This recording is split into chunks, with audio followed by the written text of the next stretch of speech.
This is tape number 3, Jolan Moskowitz.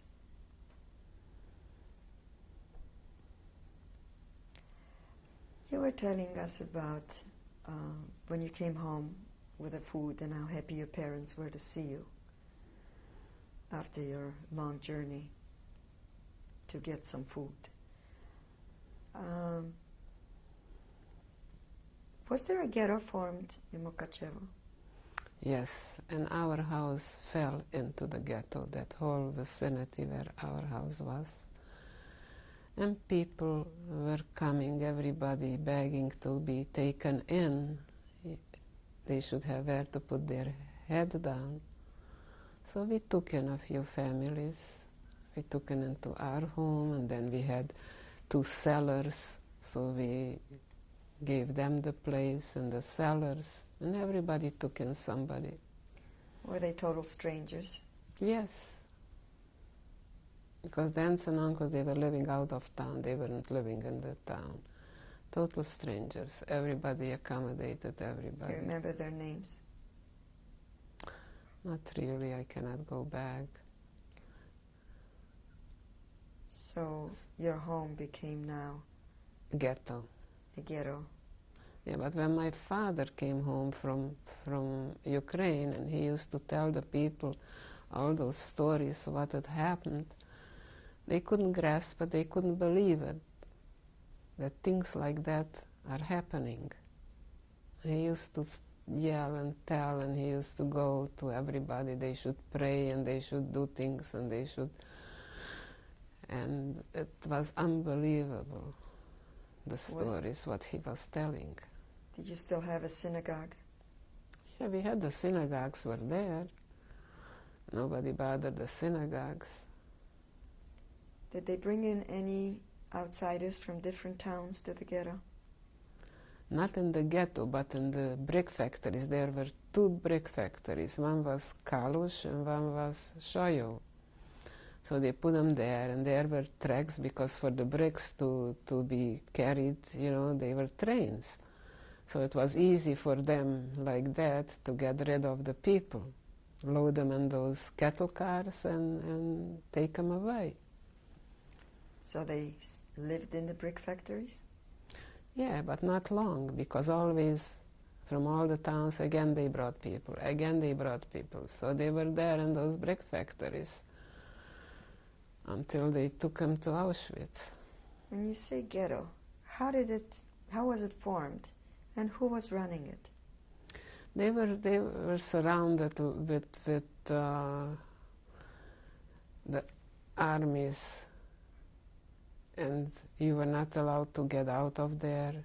There was a little store, a Gentile person had it, and you couldn't get out of just being in your own surroundings, that's all. Was there a gate to go in and out? No, but it was just surrounded. Surrounded by what? By the army people, you know, the Hungarian army people. And how did they treat you? They didn't come in, but, you know, when they were herding us to go out of the ghetto, you know, then they said you cannot take with you just the minimum belongings, that's all. And the people who couldn't go, they were cruel to them, they were whipping them. Some people were nice and they felt sorry for you, but not too many were so kind-hearted. And how was the non-Jewish population towards the Jews then? The Hungarian or the Czech population? That was Hungarian already. There wasn't the Hungarians took it over from the Czechs. It was a war. They took it over. So right. the ghetto and everything was under Hungarians. And we went. Then they took us to those brick factories. And there, you know, a brick factory, you didn't have where. You laid on the floor until they decided that it is time to take you to Auschwitz. We didn't know. They said you're going to go to work and During the day, the younger people, they're going to work, and at night, you're going to get together with the parents. They were talking like that because they thought if they're going to tell us what and when, so we would do something, we wouldn't want to go or something. Let's go back a little bit. And we're still in Mukachevo when the ghetto was formed. Yes. And the situation, you said, changed. How many people lived in your home? In our own home, 3 more people. And do you remember the day that you were supposed to leave? How did that come about? It was right after Passover that the ghetto was, formed. Right the day after Passover. And it didn't last too long because a few weeks later they took everybody, to the brick factories. So who went from your family? Everybody. Everybody. Could you name everyone, please? We had the mineral water. We had there a family. There was just 3 Jewish families living. So one family, they were very good, close with my father. And he said to my father, I have a place in the woods, where we made a hiding place and we're gonna hide out. And we want you to come with the children and everybody and we'll be there together to hide out during the war. My father said, listen, I have small children and a child is going to start to cry and it's going to arouse somebody and they're going to find out the hiding place and they're going to kill us all. I don't want that you should be killed because of me. So the people hid in the woods, and it was about 2 months before the liberation. One of the boys, when they had some nice Gentile people, they gave him food and they tried to help him while they were hiding in the woods. And the one who is a Jäger, I don't know how you call it in English, the one who goes in the woods and watching the ranger or whatever, he saw the little boy and he was following him. The little boy didn't see that he is following him, and he found them out. He took them out and gave them over to the Germans, and they shot them all there in the woods. And it was 2 months before the liberation. So my father said, go on. My father, said that he doesn't want them to be discovered. So you see, they were discovered. Now, who told you about the incident? After the war, there were the Gentile people who were helping him. So then they took him and hung him, the guy, the ranger. What did it hurt him to leave alone the people? What did they do to him? They didn't do nothing to him. What did he accomplish with that to give him out, that they should be killed? It was 2 more months and they would have been liberated. So, going back to the time that they told everyone to leave their homes, how did that come about? Do you remember? They came in and they said, pack just the minimum belongings and you're going to the Shoyo brick factory. So it was quite a long walk, quite a distance. And that's what we had to do. They were there, the Hungarian, the police, the army. Do you remember the month and the day that took place? It It was right after Pesach. What month was it? Usually Pesach is in April or something like that. I don't know. So it was the people who couldn't walk. They were old. They were hitting him. They were pushing him. They should go. And there were some anti-Semites. Some people, you know, they had beards, so they were pulling them by the beards. Now, who was doing all that? They were lined up on the street, you know, to watch like it would be a parade, you know, those Gentile people, some of them. Not all of them. There were some nice people too. But some of them, those uneducated, ignorant people, they were behaving bad. But who was the one that, excuse me, who was the one that was beating up on the Jewish people? Who were they? Were they SS or were they No, all others? the Hungarians were doing their dirty job. All the Hungarians. See, there were a lot of old people, they could hardly walk. So if they couldn't walk, they couldn't keep up with the rest of them, so they were hitting them. So how many of you were evacuated? So everybody from the town, you know, but always a segment. Now this street goes, now that street goes, always. So what did you take with you? Oh, almost nothing, you know, but we thought we're gonna be working and at night we'll see each other. So my mother had jewelry, you know, when she got married, she had a gold watch and rings, diamond rings and a necklace, and so we took blankets and we sewed it into that. We thought, here, we're gonna have something, exchange for food or something. But they didn't let us take too much, nothing. Your father, knowing what he saw, how did he feel when they came in to evacuate you? He said, I know, he says, I saw what was going on, and I was telling people, and they didn't want to believe. Everybody should have taken a hack and die at home. At least you kill somebody else, but die at home, and not let yourself be alive, gassed and burned. So, but in spite of what your father was telling and what he saw, in spite of that, he didn't try to find a hiding place. With 7 little kids, I was the oldest.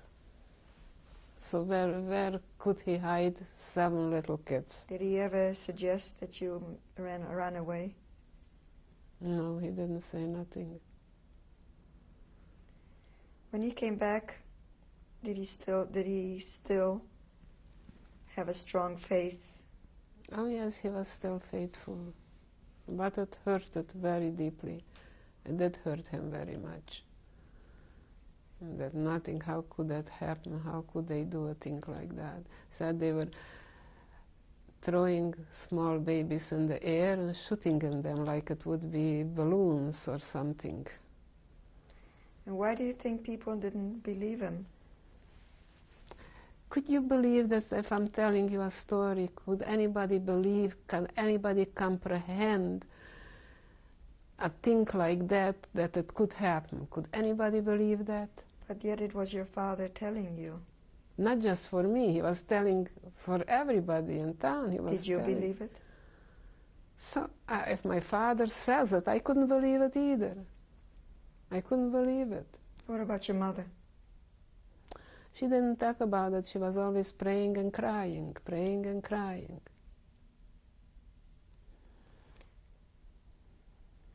You described how your father looked when he came back. Anything else you would like to add to that when you first saw him? He was very haggard, you know. We were so happy to see him. But the happiness didn't last too long. How soon after did they take you away? It could have been 2 months or so, 3 months, something like that. And he was so skinny, so, you know, and all those lice and everything what they were eating them up there. Was he himself ever mistreated? They were all mistreated there. They were starved, they hardly gave them anything to eat.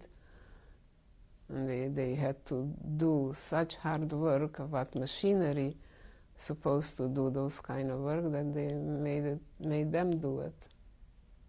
But the worst of all was to watch how they were killing people, innocent people, dragging them out of the house and lining them up and killing them. That was the worst thing. So the next move from the ghetto was to the brick factories? Yes. And what was it called? Sajó téglagyár. And how long did you stay there? And who were you with? Not long. We were together with my family, and not long, because they wanted to liquidate as much people as they can, and they probably saw that the war is nearing and they are not winning so much, the Germans, and so they were taking us away. What did you do in that factory, and how long did you stay there? Do you remember? I don't remember exactly, but it wasn't more a week or two. And then they loaded us into those cattle cars. Did you work there? Did you have any duties? No. In the brick factory? No. So you didn't work at all?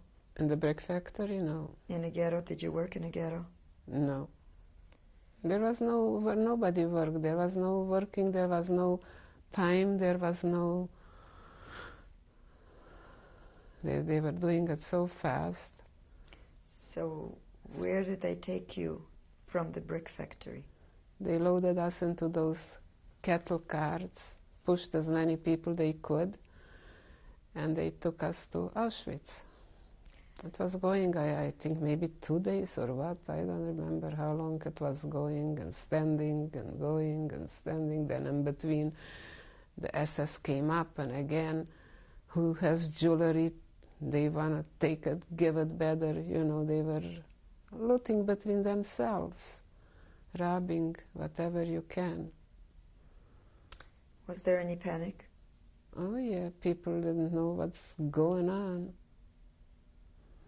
Somebody said, oh, maybe we should hide it because we'll need it to buy bread. Nobody knew what's going on. So they said, better give it to him if you don't want to die, that he should kill you. So we all took out our earrings, give our ring, the watch, everything, whatever we had. Can you describe the situation while you were waiting to be transported? Did you know what you're waiting for? No. We didn't know anything what was going on. And how many were you in the factory? You mean in the brick factory? It's always they loaded and they unloaded it. They should have the place for the rest of the people. I don't know, I cannot tell you a number, but... So describe the transition between the brick factory and the trains, and then the train ride itself. So the brick factory, so they told us, now we're going to take you to work. That's what they told us. And the young ones are going to work, and the older people will be home, and you'll see each other at night. You'll bring home the food. So we believed, we didn't know that it's not true. And then they loaded us into those cattle cars, and then we traveled to Auschwitz. I didn't know anything about an Auschwitz or anything. I never heard of it. So we arrived there. How was the trip? Very bad, because no facilities, nothing, you know. People were just human. They had to use washer toilets. So it was nothing. How many were you in the car? We were pushed like herrings, as many as you can. You hardly had a place to sit on the floor. So there was when we arrived, towards arriving to Auschwitz, there was a young lady and she was in labor. And everybody, when we arrived already to Auschwitz, everybody went out from the car, and nobody was trying to stay behind to help that poor woman. She was crying in pain. And my mother, she was so, how should I say, compassionate, that she said she had 7 kids, she stayed behind, and so she's going to help her. And we were standing there in front of the train, and she was inside, and they says, "Come, los, we should go." And we said, "Nein, unsere Mutter is there." So they went in, they got her, and they shoved her off of that train. If we wouldn't catch her, she would have been killed on the tracks right then and there. And then they went up and took a blanket and wrapped that woman with the baby and took her like a piece of log. And then the guys, they were Häftlingen who were standing in front of the train. They told us, we said, "We're going with the mother." They said, "No, you don't go with the mother." They were trying to talk us out also, saying, "At night you'll see, you're going to work, you'll bring home bread for your mother." And that's how we let us talk into going to the right, and they went to the left. My mother with the 4 children. And who was we? You said we. I, Lily, and Sarah, 3 of us. So as we were going already a big ways, Sarah all of a sudden started to cry, that she wants to go with mother. She was 13 years old. And we said, "No, Sarah, let's stay with us because mother went away far." No, the SS heard her cry. She wants to go with mother. He took her and shoved her to the left. She didn't have mother and she didn't have us. Because between so many people, you see mother. And what happened to your father? To my father, he went with my brother. They took him. They were young, so they took him for work. Did you see? And we were in Auschwitz. I was in Block 10, and Zeylager. Our Blokova was Ruzhenka. And one day, every day they let us out people for a half an hour or something, that they have to go to the washroom or something. All of a sudden, I see my father coming there. I don't know what he brought in, the food or whatever. And we were hugging him and kissing him, me and Lily, the 2 of us. And all of a sudden that Ruzhenka saw it. She came, she tore us apart. And my father said, "My children, here nobody is alive. If you could go away to work, go away to work." One day, why don't we go back to the first impression you had when you disembarked the train and when they separated you? What was the first sight? What did you behold at that moment? The first sight, first they took us to showers. They undressed us naked, they took away everything, whatever we had. And we went into the shower. They said, "We have to take a shower." And when we came there, men were standing there and shaving our heads and our private parts. And we were crying, the tears were rolling. We were very young, we were shy, that men should do a thing like that. And then they gave me when we went out from there, naked, they gave me a dress, a see-through dress, a black see-through dress, shivering and cold.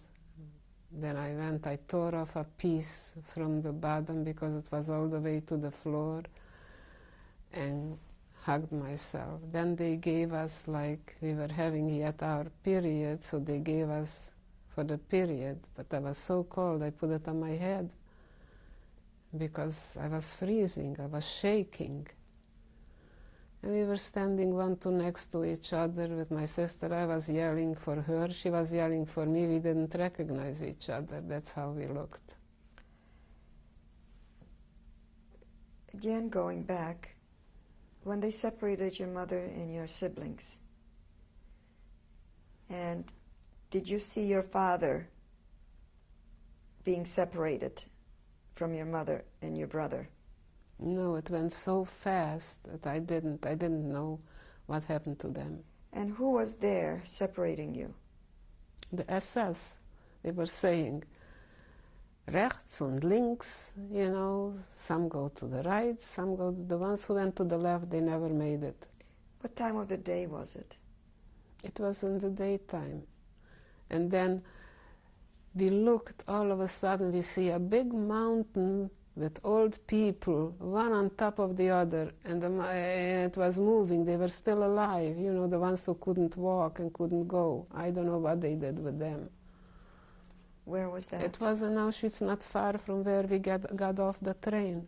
You know, when they got off, they couldn't probably walk for wherever they had to go, so they were there sitting one on top of the other. They were sitting? On the floor, and on the floor, on the ground. Were they? They couldn't stand, they couldn't... Were they alive? Yeah, they were alive. You know, I said, my gosh, what is that, a mountain with live people? Was there any panic when you got off the train? We didn't know, we were like dazed, we didn't know what's going on. And we would have panicked, they would shoot you there, right then and there on the spot. But there were those Häftlingers who were there already, and they knew what was going on, so they tried to talk us. They were saying it quietly. You go and you're going to work, and at night you're going to bring home bread, and your parents will have what to eat. Do you remember, were there any last words between you and your sisters and your mother? We'll see you at night. And that night never came. I said to my mother, we'll see you, Mercheshem, at night. That's what they were telling us. And how were the other sisters behaving? They were holding on to the mother. You know, they were little, they were holding on to Mom. They didn't know what was going on. And your brother and father? They went a separate way. They were so beautiful. They were blonde and blue eyes. They didn't even look Jewish. They were so beautiful. My 4 little sisters. It's like my mother was also blonde and blue eyes. So then, what went through your mind at that moment? What were your feelings, your fears? Can you tell us about We didn't know what was going to happen to us. We were walking and we saw those barracks with those wires, with those electrical wires. And then they took us into a gate, big gate opened up, and they took us in, and they put us into a block.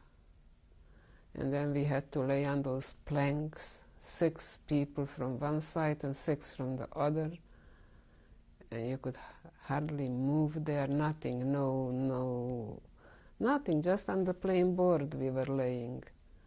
We didn't have nothing. And then at night, you know, when night came, we said to the Blokova, when will we see our parents? Where are our parents? And she says, she points to those big 2 chimneys. She says, there are your parents.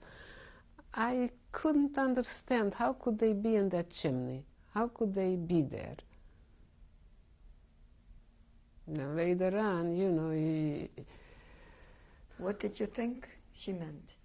Didn't know, I couldn't understand. I said she's making a joke. We will stop now and we will continue later.